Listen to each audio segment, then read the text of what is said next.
Enquanto Gaza desmoronava sob os bombardeios, entre ruínas, poeira e fome, a mais de 2.000 quilômetros de distância, os líderes do Hamas acordavam todas as manhãs com vista para o Golfo Pérsico. Sim, os mesmos que falavam em nome do povo oprimido. Tomavam café da manhã em hotéis 5 estrelas, cercados de mármore, ar-condicionado e carros de luxo com motorista. O contraste é brutal. Enquanto os habitantes de Gaza sobreviviam com água racionada e eletricidade por algumas horas, a cúpula política do Hamas vivia em Doha, a capital de um dos países mais ricos do mundo. Lá, Ismael Haniyeh, Khalef Mashal e Moussa Abu Marzouk se tornaram uma espécie de elite revolucionária com contas douradas. Vilas privadas, seguranças, voos de jato e jantares nos restaurantes mais exclusivos do Catar e Turquia. Conforme mídia israelense, árabe e documentos financeiros sancionados pelos Estados Unidos da América, essa cúpula geria uma rede empresarial em 5 países: Sudão, Turquia, Argélia, Arábia Saudita e Emirados Árabes Unidos. Uma rede de investimentos camuflada, conhecida como o Escritório de Investimentos do Hamas, com um portfólio que, segundo estimativas, teria chegado a $500 milhão. Tudo isso enquanto o discurso público falava de escassez, fome e resistência. Mas a ironia não termina aí. Catar, o mesmo país que abriga essas figuras e financia ajudas humanitárias para Gaza, afirma que sua presença lá fez parte de um acordo mediado pelos Estados Unidos para facilitar negociações com Israel. Ou seja, uma guerra gerenciada de suítes de luxo e TVs de tela curva. Durante os anos mais difíceis do conflito, os líderes do Hamas em Doha falavam de sacrifício e resistência em conferências internacionais. Enquanto isso, seus filhos estudavam em universidades privadas em Istambul e suas esposas frequentavam as boutiques mais exclusivas do Catar. Imagens que circulam nas redes mostram carros de luxo blindados, residências com mármore italiano e eventos privados em mansões com vista para o mar. Um verdadeiro emirado dentro do emirado. Enquanto isso, os habitantes de Gaza aguardavam ajuda, presos entre a destruição e o bloqueio. Muitos começaram a se perguntar: resistência ou negócio? Causa ou fachada? Em 7 de outubro, quando o Hamas levou Gaza à sua guerra mais devastadora, os líderes responsáveis não estavam presentes. De Doha, seguiam transmitindo mensagens de vitória, enquanto o preço era pago por quem não conseguiu fugir. Em Gaza não há mármore nem jatos particulares. Só se encontrou dor, perdas e silêncio. Talvez essa seja a maior traição. Uma guerra travada em nome de um povo por homens que há anos vivem entre eles. O dinheiro move o mundo e revoluções. E no caso do Hamas, essa revolução foi construída sobre dólares, diamantes e petróleo. Por trás do discurso de resistência, escondia-se uma máquina financeira digna de uma corporação multinacional. Não se tratava de simples doações nem de ajuda humanitária. Tratava-se de uma rede de empresas, investimentos e contas espalhadas por meio mundo. O chamado Escritório de Investimentos do Hamas, criado há mais de uma década, funcionava como o verdadeiro coração econômico do grupo. Segundo relatórios do Departamento do Tesouro dos Estados Unidos da América, esse escritório atuava nos principais países do Oriente Médio, movimentando centenas de milhões de dólares com nomes falsos, empresas de fachada e transações aparentemente legítimas. As sanções americanas de 2022 identificaram vários de seus operadores, banqueiros, empresários e agentes infiltrados que lavavam fundos provenientes de doações. De acordo com documentos desclassificados, a carteira de investimentos do Hamas chegou a administrar um valor próximo de $500 milhões. Empresas de construção, imóveis, hotéis e até fábricas de cimento integravam o império econômico de uma organização que, em teoria, representava um povo que agora se encontrava imerso em uma guerra contra a potência militar do Oriente Médio. Enquanto isso, dentro de Gaza, cobrava impostos dos comerciantes, controlava o preço do combustível e taxava a entrada de produtos básicos. O próprio povo de Gaza financiava, sem saber, o luxo de seus líderes. Cada litro de gasolina, cada saco de farinha, cada pacote que atravessava um túnel tinha um imposto que acabava longe, muito longe de Gaza. Paralelamente, o Irã transferia dezenas de milhões de dólares por ano para financiar a estrutura militar do grupo. Não era só dinheiro, também armas, treinamento e propaganda. Parte desses fundos foi investida, segundo meios de comunicação israelenses e árabes, na criação de uma rede internacional de influência, com escritórios e centros culturais na Europa, América Latina e África, disfarçados de organizações pró-palestinas. A pergunta é inevitável: como um movimento que diz lutar pela liberdade de seu povo pode acumular tamanha riqueza enquanto esse mesmo povo vive entre escombros? Não estamos falando de um grupo rebelde pobre, mas sim de uma elite que aprendeu a jogar no mercado global, usando a tragédia de seu povo como capital político e fonte de renda. A guerra se transformou em negócio, as ruínas em argumento e o sofrimento em moeda de troca. Porque em Gaza as crianças brincam entre os escombros dos prédios destruídos, mas em Doha os filhos dos líderes do Hamas estudam economia, negócios internacionais e relações públicas, preparando a próxima geração de uma elite que nunca sentiu fome. O verdadeiro poder não está nas armas, mas no dinheiro. Um dinheiro que nunca deixou de fluir, nem mesmo durante os bombardeios mais intensos por parte de Israel. Durante anos, Gaza foi apresentada ao mundo como um território vítima do bloqueio e do esquecimento. Mas dentro de suas fronteiras, o verdadeiro bloqueio era imposto pelo Hamas. Na falta de petróleo ou diamantes, sua riqueza veio de outro lugar, do bolso do próprio povo. Cada saco de farinha que entrava, cada litro de combustível, cada mercadoria que cruzava do Egito pagava um imposto. Uma contribuição, como eles chamavam, que alimentava o caixa 2 do regime em Gaza, o que permitia que os líderes, os chefes militares, também vivessem como pequenos reis dentro do conclave. Hamas transformou os túneis em seu sistema bancário, enquanto o povo sobrevivia com ajuda humanitária. Eles acumulavam fortunas com os impostos, contrabando, taxas sobre o combustível e o controle absoluto dos mercados.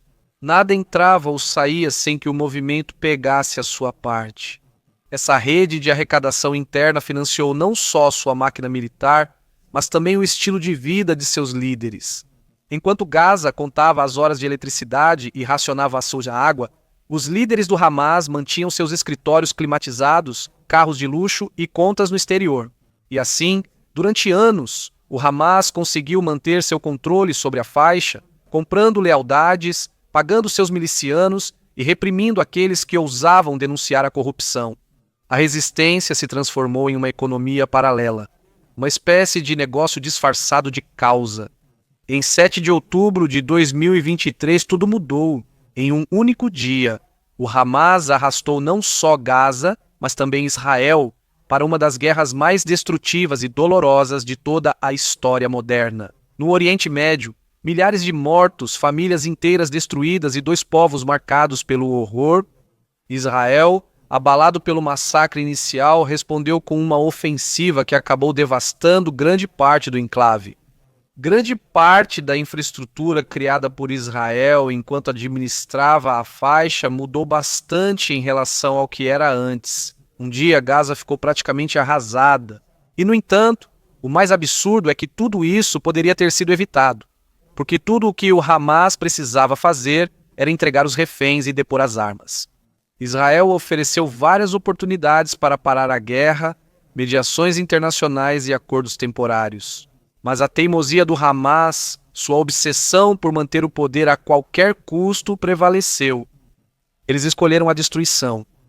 E assim, enquanto o povo de Gaza sofria, os líderes do movimento continuavam confortavelmente instalados fora de Gaza, observando a tragédia à distância. Uma guerra que eles começaram, que eles podiam parar, mas que nunca era conveniente interromper. Hamas transformou Gaza em seu cofre forte e depois a usou como escudo.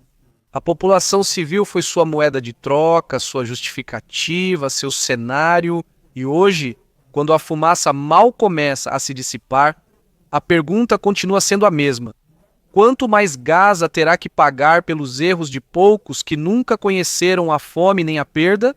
E realmente, durante esta guerra, nos deparamos com momentos que mudam tudo. E às vezes, uma única imagem pode revelar mais do que 1000 discursos, quando as forças de defesa de Israel divulgaram um vídeo em que se via Yahya Sinwar, o líder do Hamas em Gaza, fugindo por um túnel junto com sua família, e muitos no mundo ficaram impactados. O que mais chamou a atenção não foi o líder temido fugindo pelos túneis, mas sim sua esposa. Lá estava Samar Muhammad Abu Samar, vestida cuidadosamente, acompanhada de seus filhos e com uma bolsa Hermes Birkin pendurada no braço. Um acessório de luxo cujo preço ultrapassa os $30.000. Em um jantar onde milhares de habitantes de Gaza mal conseguiam um pedaço de pão, o contraste foi brutal.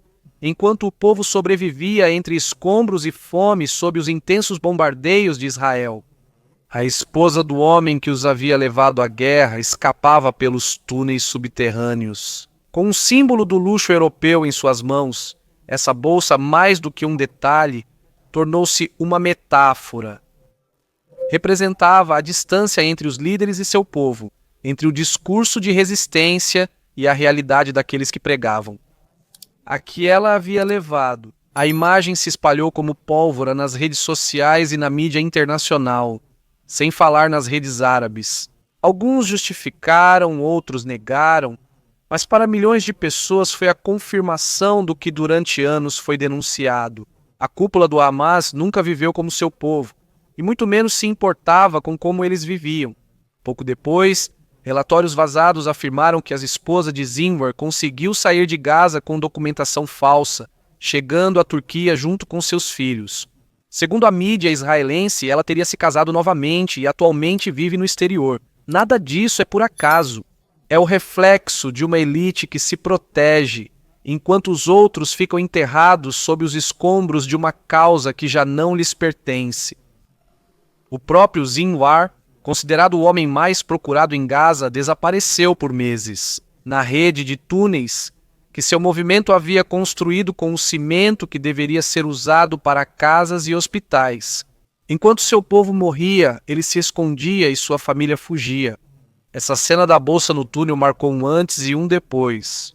Não só revelou o cinismo daqueles que se chamavam líderes, mas também acendeu a indignação de milhares de habitantes de Gaza que, pela primeira vez, começaram a questionar publicamente o Hamas, porque por trás de cada discurso de resistência havia joias, viagens, propriedades e privilégios. E a bolsa, em meio à poeira e à escuridão do túnel, se transformou no símbolo perfeito de uma mentira, a mentira de que todos em Gaza sofriam igualmente.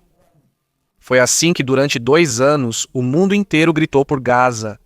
Milhões marcharam nas ruas com bandeiras palestinas a milhares de quilômetros de distância.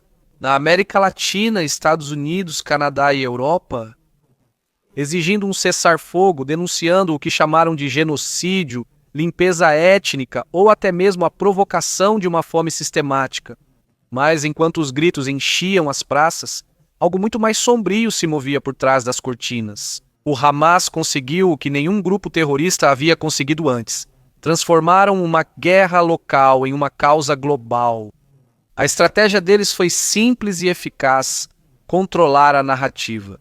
Cada imagem de destruição, cada corpo, cada criança ferida foi transformada em ferramenta política. As imagens geradas por computador, especificamente com inteligência artificial, vieram como uma luva. Enquanto as bombas caíam sobre Gaza, em Doha e Teherã, eram redigidos comunicados, organizadas marchas, financiados influenciadores e distribuídos discursos em dezenas de idiomas. Milhares de jovens no Ocidente saíram para protestar sem sequer entender o que defendiam, muitas vezes sem saber o que diziam. Muitos não distinguiam um palestino, um habitante de Gaza ou um árabe. Só repetiam slogans fabricados nos escritórios do Hamas, criados para manipular, explorar a emoção e o sentimento de justiça das massas. E por trás de toda essa máquina estava o dinheiro. Milhões de dólares canalizados do Irã, disfarçados de ajuda humanitária, que serviram para financiar campanhas, portais de notícias, grupos estudantis e organizações internacionais. Tudo sob uma mesma mensagem. Hamas é a voz do povo palestino, mas a realidade é que o povo palestino não escolheu essa guerra. Foram seus líderes, de suas mansões em Doha e Istambul, que decidiram arrastá-los para a destruição, sabendo que quanto maior fosse o sofrimento, mais apoio obteriam no mundo. Cada imagem de ruína se transformava em um argumento, cada lágrima em uma ferramenta. Israel, por sua vez, também ficou preso nessa espiral, porque, embora seu objetivo fosse desmantelar o Hamas, acabou sendo retratado como o agressor absoluto. Acabou sendo vítima de um antissemitismo que ressurgiu como nunca antes visto desde a década de 1930.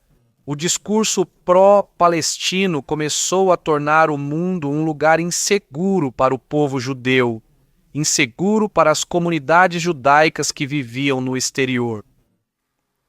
E assim, o Hamas conseguiu algo que nem suas armas nem seus túneis haviam alcançado: a vitória midiática. Uma vitória baseada na manipulação, no uso da dor alheia e na exploração sistemática de uma tragédia humana que eles mesmos provocaram. Hoje, com Gaza em ruínas e milhares de mortos, o mundo começa a despertar. Descobre-se que a ajuda humanitária foi desviada, que os milhões em doações internacionais nunca chegaram aos civis, e que a suposta resistência era, na verdade, uma empresa milionária dirigida por uma elite vivendo no exterior. Com a fumaça dissipada neste cessar-fogo, as perguntas pesam mais que as ruínas.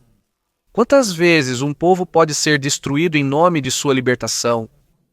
Quantas vidas mais servirão de escudo para aqueles que nunca estiveram dispostos a morrer?